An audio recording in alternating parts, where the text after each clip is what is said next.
जय गोरखा जय गोरखा जय नमस्कार। अरे नमस्कार। नमस्कार सर। नमस्कार। बुला नमस्कार। सबसे पहले तो दार्जिलिंग के हमारे होनहार शानदार मीडियाओं के माध्यम से और दार्जिलिंग की जनता की ओर से मैं हमारे बड़े भाई सांसद और हाल ही में केंद्र में मंत्री बने श्री जॉन बारला जी को बहुत स्वागत करता हूं दार्जिलिंग की इस पवित्र धरती पे।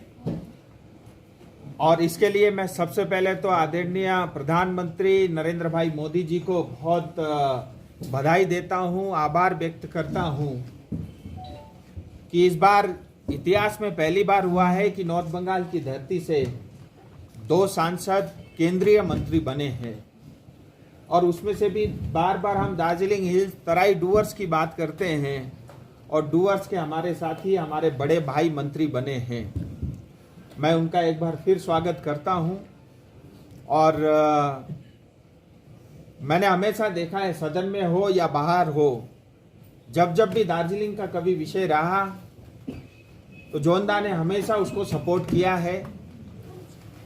और विशेष करके दार्जिलिंग हिल्स तराई की जो कठिनाइयां हैं और गोरखाओं से जुड़े जो समस्याएं हैं उसको लेकर के बहुत सरकार भी जो है संवेदनशील है और जोनदा भी हमेशा उसका सपोर्ट करते रहे हैं। सो एक बार फिर मैं उनका स्वागत करता हूं। और आज का ये जो कार्यक्रम है विशेष करके जोनदा के लिए है। सो मैं उनसे निवेदन करता हूं कि आपके माध्यम से हमारे दार्जिलिंग की जनता को 2 शब्द आपके सामने रखें। आज आज़ादी के बाद और पहली बार नॉर्थ बंगाल के लिए केंद्रीय मंत्री के लिए दायित्व दिया गया है हमारे प्रधानमंत्री नरेंद्र मोदी जी ने। जनता ने आशीर्वाद दिया 2019 में आज, और हमारे प्रधानमंत्री नरेंद्र मोदी जी ने फिर से हमें जनता का सेवा के लिए चुना गया है। और आज जन आशीर्वाद लेने के लिए हम आए हैं। और जिस काम को सौंपा गया है भारत सरकार ने, उस काम को हम अपने क्षेत्र पूरा पश्चिम बंगाल और पूरा देश के हर कोने में हम मंत्रालय के द्वारा बहुत सारा योजना सब भारत सरकार ने बनाई है हमारे प्रधानमंत्री के नेतृत्व में। और वो योजना हम घर घर तक पहुंचाने की लिए हम आए हैं।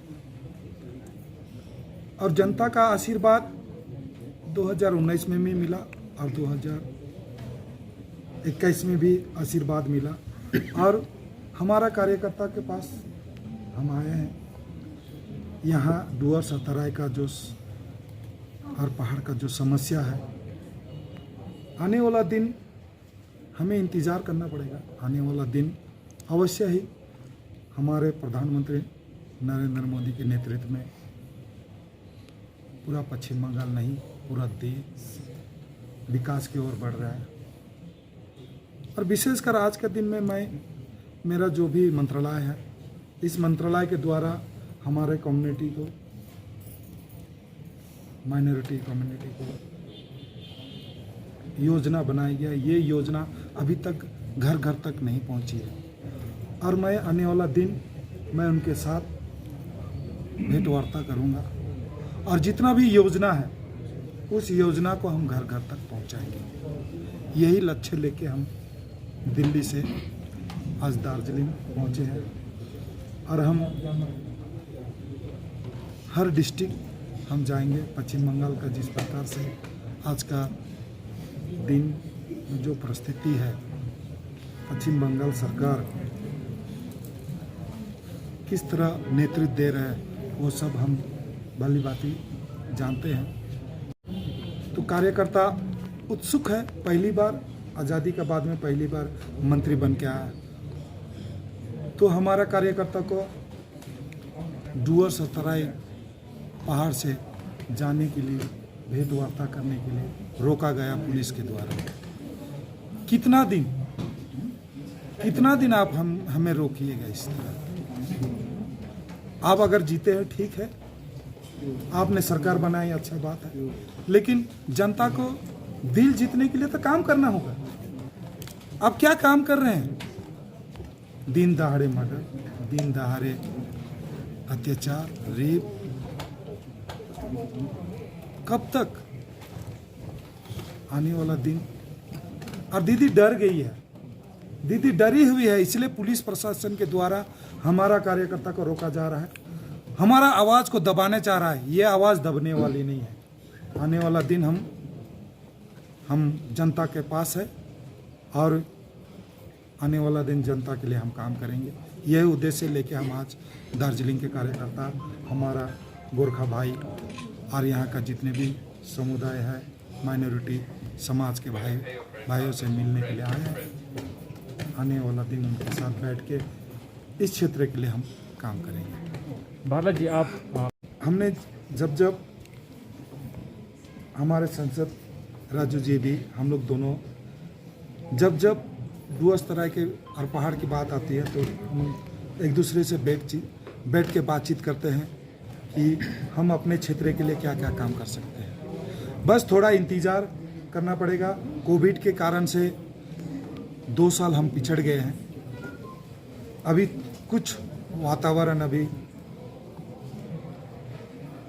सामान्य होने जा रहा है और आने वाला दिन हम अभी भी 3 साल है, इस 3 साल के भीतर हम संसद, हमारे एमएलए, हमारे खरसिंग एमएलए, हमारे कुमारग्राम का एमएलए भी है और नॉर्थ बंगाल के लिए जरूर आने वाला दिन हम लोग और पूरा पश्चिम बंगाल अच्छा रास्ता, अच्छा राह हम दे पाएंगे आने से। तो इस समय काबुल की परिस्थिति है वो बहुत ही चिंताजनक है और अभी मैं जब रास्ते में आया तो लगातार मैं एमईए के संपर्क में हूँ और जो हमारे दार्जिलिंग के कुछ भाई बहन इस समय वहाँ पे काबुल में कैंप में है, उनके साथ भी मैं लगातार संपर्क में हूँ। मेरा कार्यालय भी लगातार 24 घंटे काम कर रहा है और भारत सरकार की हम सब की प्राथमिकता है कि जो हमारे देश के नागरिक हैं, चाहे दार्जिलिंग के हो, चाहे कश्मीर से हो, चाहे कन्याकुमारी के हों, हम जल्द से जल्द उनका वतन वापसी कराएं और उसके लिए एमईए जो है जॉइंट सेक्रेटरी लेवल का अलग से जो है कमेटी भी गठित कर रही है, उसकी घोषणा भी जल्द होने वाली है और प्रधानमंत्री स्वयं इस चीज़ की समीक्षा कर रहे हैं और पूरी भारत सरकार इस समय लगी हुई है कि हम अपने लोगों को, अपनी नागरिक को जल्द से जल्द वहाँ से बाहर निकालें। कुछ कठिनाइयाँ हैं, एयरपोर्ट का काफ़ी हिस्सा उनके कब्जे में है, लेकिन फिर भी अमेरिका फौज और अमेरिका के पास भी काफ़ी कुछ है। तो हम प्रयास करके इस स्थिति को जल्द से जल्द सामान्य करने की कोशिश कर रहे हैं और मुझे लगता है जिस प्रोएक्टिव के साथ सरकार लगी हुई है, हम जल्दी सफलता पा लेंगे। आपके माध्यम से इस क्षेत्र में जितने भी हमारे ज़्यादातर पूर्व सैनिक लोग गए हुए हैं, जितने भी भाई बहन हैं, मैं उनको भी यही निवेदन करता हूँ कि आप लोग थोड़ा धीरज रखिए, चौकन्ना रहिए जरूर, वो आज की इस समय की आवश्यकता है। धीरज रखिए, पूरी सरकार, हम सब लोग आपके साथ हैं और हम रात दिन जो है इसी उसमें योजना में हैं कि हम कैसे भी जल्द से जल्द आपको वहाँ से निकालें।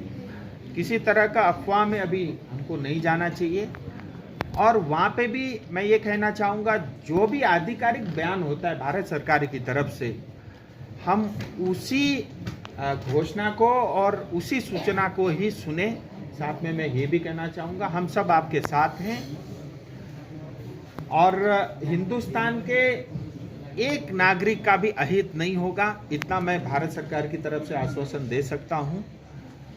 और इससे पहले भी जब जब देश में इस तरह के संकट आए, चाहे वो कोविड का संकट हो या और भी किसी तरह के संकट आया हो, इस सरकार ने उसका सामना किया है और बहुत अच्छे से और ढंग के समाधान के साथ उस समस्याओं का हल भी किया है।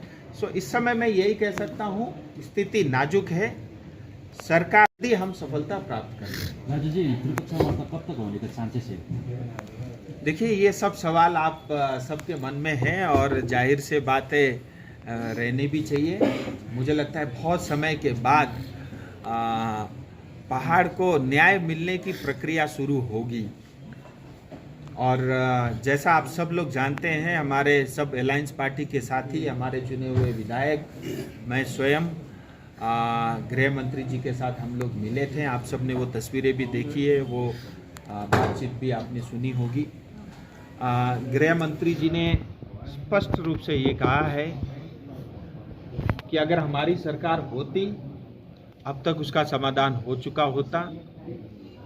पश्चिम बंगाल बहुत बड़ी बाधा है, लेकिन हम अपने वचन के पक्के हैं।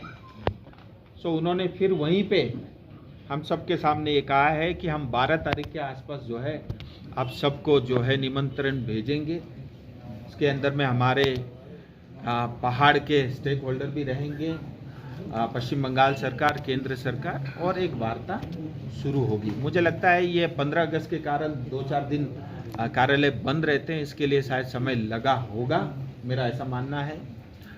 मुझे लगता है अगले 2-4 दिन में पत्र आ जाना चाहिए और उन्होंने साथ में ये भी कहा है कि सितंबर के पहले सप्ताह के आसपास हम वार्ता शुरू करेंगे। तो मेरा यही कहना है, इस समय बहुत स्पेकुलेशन होता है, बहुत सारी बातें आती है।